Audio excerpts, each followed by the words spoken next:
राष्ट्र सर्वप्रथम, राष्ट्र सर्वप्रथम, राष्ट्र सर्वप्रथम, राष्ट्र सर्वप्रथम। सीएम फेलोशिप कार्यक्रम के अंतर्गत 100 आकांक्षात्मक विकास खंडों में कार्यरत शोधार्थियों से मुख्यमंत्री योगी ने संवाद किया। इस अवसर पर मुख्यमंत्री ने कहा कि भारत के गांव ही भारत के विकास की धुरी हैं। ग्रामीण अर्थव्यवस्था जितनी सुदृढ़ और आत्मनिर्भर होगी, उतना ही आत्मनिर्भर हमारा समाज, प्रदेश और देश होगा। लोग आपको सुधारक के रूप में देखेंगे।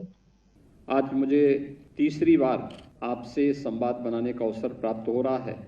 आज का दिन आकांक्षात्मक विकास खंडों के लिए चयन का 1 वर्ष पूरे होने का अवसर है और पिछले 8-9 महीनों से मुख्यमंत्री शोधार्थी भी उन विकास खंडों में जाकर के जो 5 सेक्टर आपके लिए चयनित किए गए हैं, जो 75 इंडिकेटर्स के साथ आपको उन्हें सामान्य विकास की प्रक्रिया के साथ जुड़ने वाले विकास खंडों की श्रेणी में लाके खड़ा करना है। कुछ शोधार्थियों ने अपने अनुभव से भी यहाँ पे अवगत कराया है और अभी यहाँ पर अलग अलग सेक्टर में किस विकास खंड ने कौन सी रैंकिंग प्राप्त की है, उन्हें सम्मानित भी किया गया है।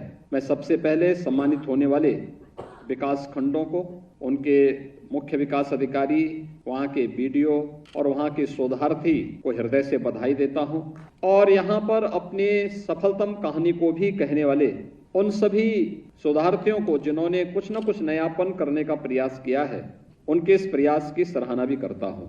वास्तव में भारत के विकास की जो धुरी है वह गांव है।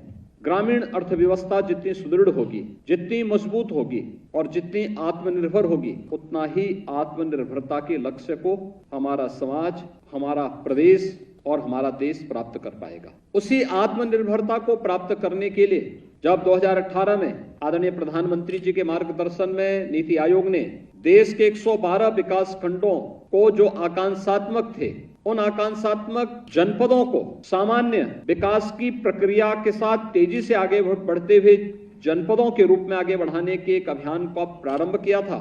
उस समय नीति आयोग के सर्वे में उत्तर प्रदेश के भी 8 जनपद थे। वे 8 जनपद 4 नेपाल सीमा से सटे हुए जनपद थे, सिद्धार्थनगर, बलरामपुर, श्रावस्ती और बहराइच। 4 अन्य जनपद थे, चंदौली, सोनभद्र, चित्रकूट, ये तीनों भी हमारे बॉर्डर के जनपद हैं और एक फतेहपुर।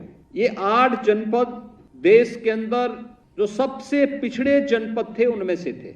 उनमें शिक्षा, स्वास्थ्य, कृषि और जल संसाधन, रोजगार और स्किल डेवलपमेंट, फाइनेंशियल इंक्लूजन और इंफ्रास्ट्रक्चर में, यानी जो ये 6 क्षेत्र थे, इनमें ये जनपद पीछे थे। स्वाभाविक रूप से कार्य इसमें प्रारंभ हुआ। आज जब देश के अंदर एस्पिरेशनल डिस्ट्रिक्ट की बात आती है, आकांक्षात्मक जनपदों की रैंकिंग की बात आती है, जिन्होंने सबसे अच्छी प्रोग्रेस की है, उनमें से 5 उत्तर प्रदेश के जनपद आते हैं और टॉप 20 में उत्तर प्रदेश के सभी 8 जनपद आते हैं। यानी ये प्रोग्रेस उत्तर प्रदेश की थी। हम लोगों को उस समय लगा था कि ये एक अच्छा प्रयास है कि अगर हम लोग उत्तर प्रदेश जैसे राज्य में एक स्वस्थ प्रतिस्पर्धा को हमें आगे बढ़ाना है, तो हम लोगों ने फिर 100 विकास खंडों का चयन किया।